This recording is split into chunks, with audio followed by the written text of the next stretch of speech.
Hello दोस्तों, आज मैं पढ़ने जा रहा हूँ श्रीमद् भागवत गीता। श्री गीता जी का महिमा। वास्तव में श्रीमद् भागवत गीता महात्म्य वाणी द्वारा वर्णन करने के लिए किसी की भी सामर्थ्य नहीं है, क्योंकि यह एक परम रहस्यमय ग्रंथ है। इसमें संपूर्ण वेदों का सारा सार संग्रह किया गया है। इसकी संस्कृति इतनी सुंदर और सरल है कि थोड़ा अभ्यास करने से मनुष्य उसको सहज ही समझ सकता है, परंतु आशय इतना गंभीर है कि आज जीवन निरंतर अभ्यास करते रहने पर भी उसका अंत नहीं आता। प्रतिदिन नए नए भाव उत्पन्न होते रहते हैं। इससे यह सदैव नवीन बना रहता है एवं एकाग्रचित होकर श्रद्धा भक्ति सहित विचार करने से इसके पद्म पद में परम रहस्य भरा हुआ प्रत्यक्ष प्रतीत होता है। भगवान के गुण, प्रभाव और मर्म का वर्णन जिस प्रकार इस गीता शास्त्र में किया गया, वैसा अन्य ग्रंथों में मिलना कठिन है, क्योंकि प्रायः ग्रंथों में कुछ न कुछ सांसारिक विषय मिला रहता है। भगवान ने श्रीमद् भागवत गीता रूप का एक ऐसा अनुपमेय शास्त्र कहा है जिसमें एक भी शब्द सदुपदेश से खाली नहीं है। श्री वेद व्यास जी ने महाभारत में गीता जी का वर्णन करने के उपरांत कहा है, गीता सुगीता करने योग्य है, अर्थात श्री गीता जी को भली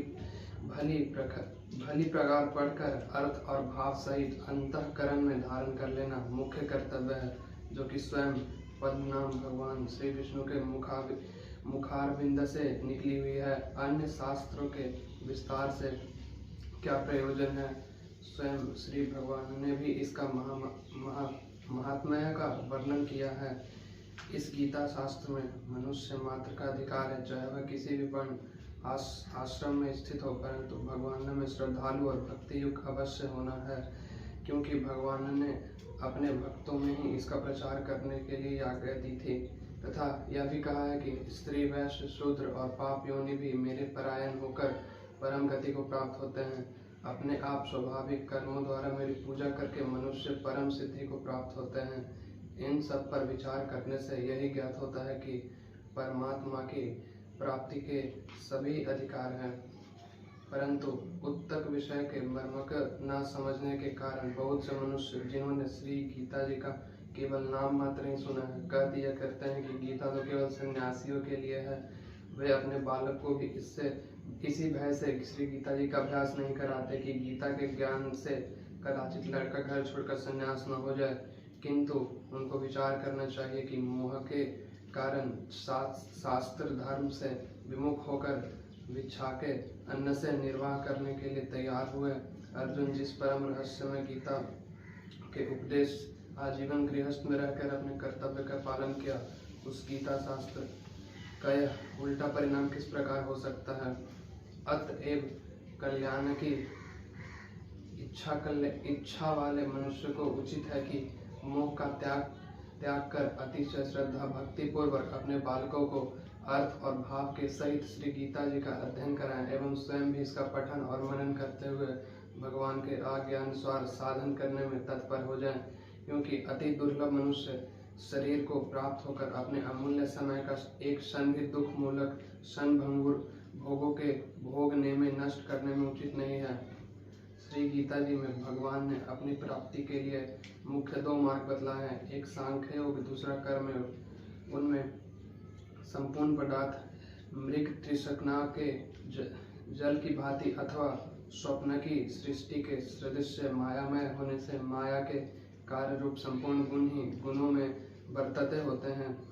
ऐसे समझकर मन, इंद्रिय और शरीर द्वारा होने वाले संपूर्ण कर्मों में कर्तापन के अभिमान से रहित होना तथा सर्वव्यापी सच्चिदानंदन परमात्मा के स्वरूप में एक भी भाव से नित्य स्थित रहते हुए एक सच्चिदानंदन वासुदेव के सिवाय अन्य किसी भी होने पे भाव न रहना, यह तो सांख्य योग साधन है, तथा सब कुछ भगवान का समझकर सिद्धि असिद्धि में समत्व भाव रखते हुए आस्तिक और फल की इच्छा का त्याग कर भगवान के अनुसार केवल भगवान के लिए ही सब कर्मों का आचरण करना तथा श्रद्धा भक्ति पूर्वक मन, वाणी और शरीर से सब प्रकार भगवान के शरण होकर नाम, गुण और प्रभाव सहित उनके स्वरूप का निरंतर चिंतन करना, यह कर्म योग का साधन है। उक्त दोनों साधकों का परिणाम एक होने के कारण में वास्तव में अभिन्न माने गए हैं, परंतु साधन काल में अधिकारी भेद से दोनों का भेद होने के कारण दोनों मार्ग भिन्न भिन्न बतलाए गए हैं। इसलिए एक पुरुष दोनों मार्गों द्वारा एक काल में नहीं चल सकता। जो सब श्री गंगा जी पर जानने के लिए दो मार्ग होते हुए भी एक मनुष्य दोनों मार्गों द्वारा एक काल में नहीं जा सकता। उत्तक साधनों में कर्म योग का साधन संन्यास आश्रम में नहीं बन सकता, क्योंकि संन्यास आश्रम में कर्मों का स्वरूप से भी त्याग कहा गया है, और सांख्य योग साधन सभी आश्रमों में बन सकता है। यदि कहें कि सांख्य योग भगवान ने संन्यास के नाम से कहा है, इसलिए उसका संन्यास आश्रम में ही अधिकार है, गृहस्थ में नहीं, तो यह कहना ठीक नहीं है। क्योंकि दूसरे अध्याय में श्लोक 22 से 30 तक जो सांख्य निष्ठा का उपदेश किया गया है, उसके अनुसार भी भगवान ने जगह जगह अर्जुन को युद्ध करने की योग्यता दिखाई है। यदि गृहस्थ में सांख्य योग का अधिकार नहीं होता तो भगवान का इस प्रकार कहना कैसे बन सकता। हाँ, इतनी विशेषता अवश्य है कि सांख्य मार्ग का अधिकारी देहाभिमान से रहित होना चाहिए, क्योंकि जब तक शरीर में अहंभाव रहता है तब तक सांख्य योग का साधन भली प्रकार समझने नहीं आता। इसी से भगवान ने सांख्य योग को कठिन बतलाया है तथा साधन में सुगम होने के कारण अर्जुन के प्रति जगह जगह कहा है कि तू निरंतर मेरा चिंतन करता हुआ कर्म योग आचरण कर। जिनकी आकृति अतिशय शांत हो, जो शेष नाग की शैया पर शयन किए हुए हैं, जिनकी नाभि में कमल है, जो देवताओं के भी ईश्वर और संपूर्ण जगत के आधार हैं, जो आकाश के सदृश स्वतंत्र व्याप्त हैं, नीले मेघ के समान जिनका वर्ण है, अतिशय सुंदर जिनके संपूर्ण अंग हैं, जो योगियों द्वारा ध्यान करके प्राप्त किए जाते हैं, जो संपूर्ण लोकों के स्वामी हैं, जो जन्म मरण रूप भय का नाश करने वाले हैं, ऐसे लक्ष्मीपति कमल नेत्र भगवान श्री विष्णु को मैं प्रणाम करता हूँ। ब्रह्मा वरुण इंद्र रुद्र और मरुदगण दिव्य स्रोतों द्वारा जिनकी स्तुति करते हैं, साम वेद के गाने वाले अंग पद कर्म और उपनिदेशकों सहित वेदों द्वारा जिनका गान करते हैं, योगी जन ध्यान में स्थित तद्गत हुए मन से जिनका दर्शन करते हैं, देवता और असुरगण जिनको अंत को नहीं जानते, उन देव के लिए मेरा नमस्कार है।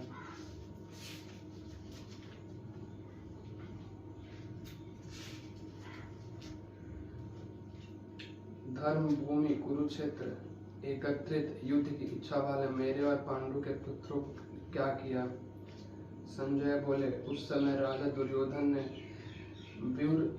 व्यूह रचना युक्त पांडवों की सेना को देखकर और द्रोणाचार्य के पास जाकर यह वचन कहा, हे आचार्य, आपके बुद्धिमान शिष्य द्रुपद पुत्र धृष्टद्युम्न द्वारा व्यूहकार खड़ी की गई पांडु पुत्रों की इस बड़ी भारी सेना को देखिए। इन सेना में बड़े बड़े धनुष वाले तथा युद्ध में भीम और अर्जुन के समान शूरवीर सात्यकी और विराट तथा महारथी राजा द्रुपद, दृष्टिकेतु और चेकितान तथा बलवान काशीराज पुरोजित, कुंती भोज और मनुष्य में श्रेष्ठ शैव्य पराक्रमी युद्धामय तथा बलवान उत्तमौजा सुभद्रा पुत्र अभिमन्यु एवं द्रौपदी के पांचों पुत्र ये सभी महारथी हैं। हे ब्राह्मण श्रेष्ठ, अपने पक्ष में भी जो प्रधान है उनको आप समझ लीजिए। आपकी जानकारी के लिए मेरी सेना के जो सेनापति हैं उनको बतलाता हूँ। आप द्रोणाचार्य और पितामह भीष्म तथा कर्ण और संग्रामी विजय कृपाचार्य तथा वैसे ही अश्वत्थामा विकर्ण और सोमदत्त का पुत्र भूरिश्रवा और भी मेरे लिए जीवन की आशा त्याग देने वाले बहुत से शूरवीर अनेक प्रकारों शस्त्रों से सुसज्जित और सब के सब युद्ध में चतुर हैं। भीष्म पितामह द्वारा रक्षित हमारी वह सेना सभी प्रकार से अजय है, और भीम द्वारा रक्षित इन लोगों की यह सेना जीतने में सुगम है। इसलिए सब मोर्चों पर अपनी अपनी जगह स्थित रहते हुए आप लोग सभी निसंदेह भीष्म पितामह की ही सब ओर से रक्षा करें। कौरवों में वृद्ध बड़े प्रतापी पितामह भीष्म ने उस दुर्योधन के हृदय में हर्ष उत्पन्न करते हुए उच्च स्वर से सिंह की दहाड़ के समान गरजर कर शंख बजाया। इसके पश्चात शंख और नगाड़े तथा ढोल मृदंग और नरसिंगे आदि बाजे एक साथ ही बज उठे। उनका वह शब्द बड़ा भयंकर हुआ। इसके अंतर सफेद घोड़ों से युक्त उत्तम रथ में बैठे हुए श्री कृष्ण महाराज और अर्जुन ने भी अलौकिक शंख बजाए। श्री कृष्ण महाराज ने पार्श्वजन्य नामक, अर्जुन ने देवतन नामक और भयानक कर्म वाले भीमसेन ने पौंड्र नामक महाशंख बजाया। कुंती पुत्र राजा युधिष्ठिर ने अनंत विजय नामक और नकुल सहदेव ने सुघोष और मणिपुष्क नामक शंख बजाए। श्रेष्ठ धनुष वाले काशीराज महारथी शिखंडी एवं धृष्टद्युम्न तथा राजा विराट और अजय सात्यकी, राजा द्रुपद एवं द्रौपदी के पांचों पुत्र और बड़ी भुजा वाले सुभद्रा पुत्र अभिमन्यु, इन सभी ने हे राजन सब ओर से अलग अलग शंख बजाए और उन भयानक शब्द ने आकाश और पृथ्वी को भी गुंजाते हुए धृतराष्ट्र के अर्थात आपके पक्ष वाले लोगों को हृदय विदरण कर दिए।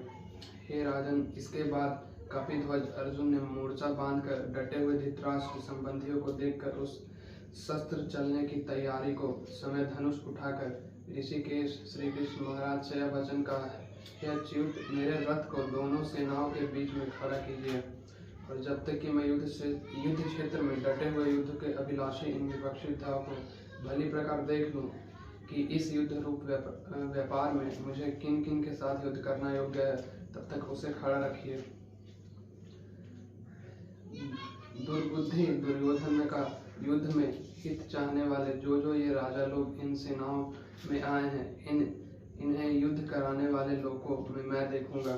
संजय बोले, हे धृतराष्ट्र, अर्जुन द्वारा इस प्रकार कहे हुए महाराज श्री कृष्णचंद्र ने दोनों सेनाओं के बीच में भीष्म और द्रोणाचार्य के सामने तथा संपूर्ण राजाओं के सामने उत्तम रथ को खड़ा करके इस प्रकार कहा है कि हे पार्थ, युद्ध के लिए जुटे हुए इन कौरवों को देख।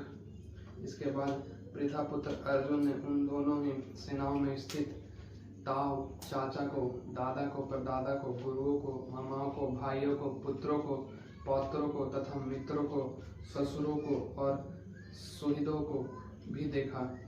उन उपस्थिति संपूर्ण बंधुओं को देखकर वे कुंती पुत्र अर्जुन अत्यंत करुणा से युक्त होकर शोक करते हुए यह वचन बोले, वेंका उत्तरार्ध और वेंका पूर्वार्ध।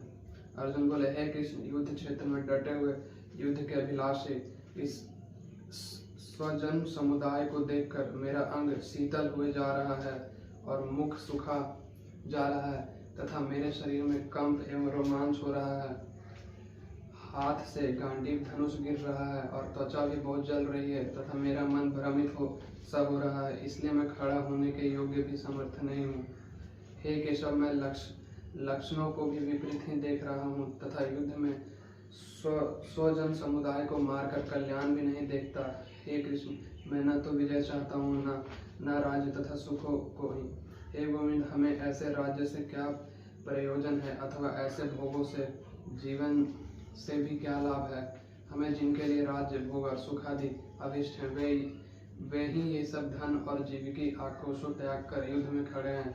गुरुजन, ताऊ, चाचे, लड़के और उसी प्रकार दादे, मामे, ससुर, पौत्र, साले तथा और भी संबंधी लोग हैं।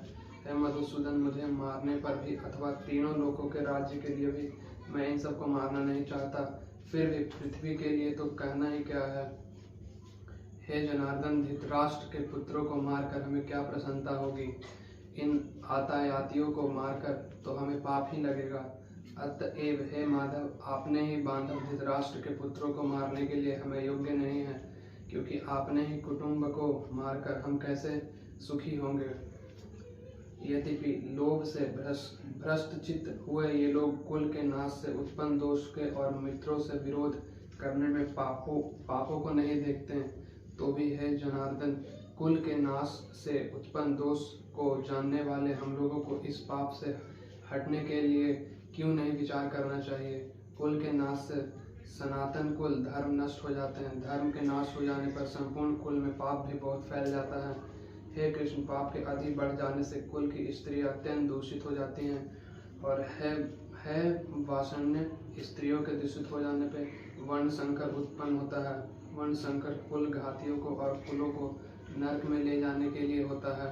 लुप्त हुई पिंड और जल की क्रिया वाले अर्थात श्राद्ध और तर्पण से व्यचित इनके पितर लोग भी अधोगति को प्राप्त होते हैं। इन वर्ण संकर कारक दोषों से कुल घातियों के सनातन कुल धर्म और जाति धर्म नष्ट हो जाते हैं।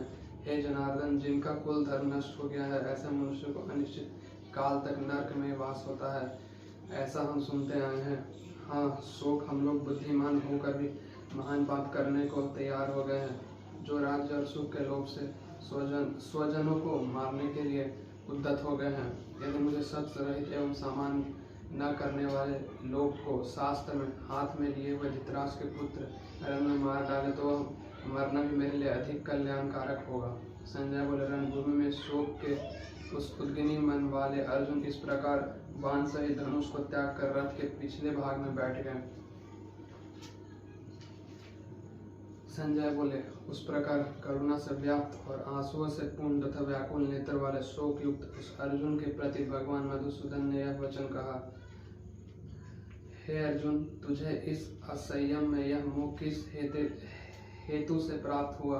क्योंकि न तो यह श्रेष्ठ पुरुषों द्वारा आचरित है, न स्वर्ग को देने वाला और न कीर्ति को दे करने वाला ही है। इसलिए हे अर्जुन, नपुंसकता को मत प्राप्त हो, तुझे यह उचित नहीं जान पड़ती। हे परतप हृदय की तुच्छ दुर्लभता को त्याग कर युद्ध के लिए खड़ा हो जा। अर्जुन बोले, हे मधुसूदन, मैं रणभूमि में किस प्रकार बाणों से भीष्म पितामह और द्रोणाचार्य के विरुद्ध लड़ूंगा? क्योंकि हे अरिसूदन, वे दोनों ही पूजनीय हैं। इसलिए इन महानुभाव गुरुजनों को न मारकर मैं इस लोक में भिक्षाक अन्य भी खाना कल्याणकारक समझता हूँ, क्योंकि गुरुजनों को मारकर भी इस लोक में रुधिर से सुने हुए अर्थ और काम रूप भोगों को ही तो भोगूंगा। हम यह भी नहीं जानते कि हमारे लिए युद्ध करना और न करना इन दोनों में से कौन सा श्रेष्ठ, अथवा यह भी नहीं जानते कि उन्हें हम जीतेंगे या हमें वो जीतेंगे, और उनको मारकर हम जीना भी नहीं चाहते। वे ही हमारे आत्मीय धृतराष्ट्र के पुत्र हमारे मुकाबले में खड़े हैं। इसलिए कायरता रूप दोष से उपहत हुए स्वभावल तथा धर्म के विषय में मोहित चित्त हुआ मैं आपसे पूछता हूँ कि जो साधन निश्चित कल्याणकारक हो वह मेरे लिए कहिए, क्योंकि मैं आपका शिष्य हूँ। इसलिए आपके शरण हुए मुझको शिक्षा दीजिए, क्योंकि भूमि में निष्ठकन धन्य धान्य संपन्न राज्य को और देवताओं को स्वामी पने को प्राप्त होकर भी मैं उस उपाय को नहीं देखता हूँ जो मेरी इंद्रियों को सुखाने वाले शोक को दूर कर सके। संजय बोले, हे राजन, निद्रा को जीतने वाले अर्जुन, अंतर्यामी श्री कृष्ण महाराज के प्रति इस प्रकार कहकर श्री गोविंद भगवान दास ने इस युद्ध नहीं करूंगा यह स्पष्ट कहकर चुप हो गए। हे भरतवंशी धृतराष्ट्र, अंत में श्री कृष्ण महाराज दोनों सेनाओं के बीच में शोक करते हुए उस अर्जुन को हंसते हुए से यह वचन बोले। हे अर्जुन, तू न शोक करने योग्य मनुष्य के ये शोक करता और न पंडितों के से वचनों को कहता है, परंतु जिनके प्राण चले गए उनके लिए और जिनके प्राण नहीं गए उनके लिए भी पंडित जन शोक नहीं करते।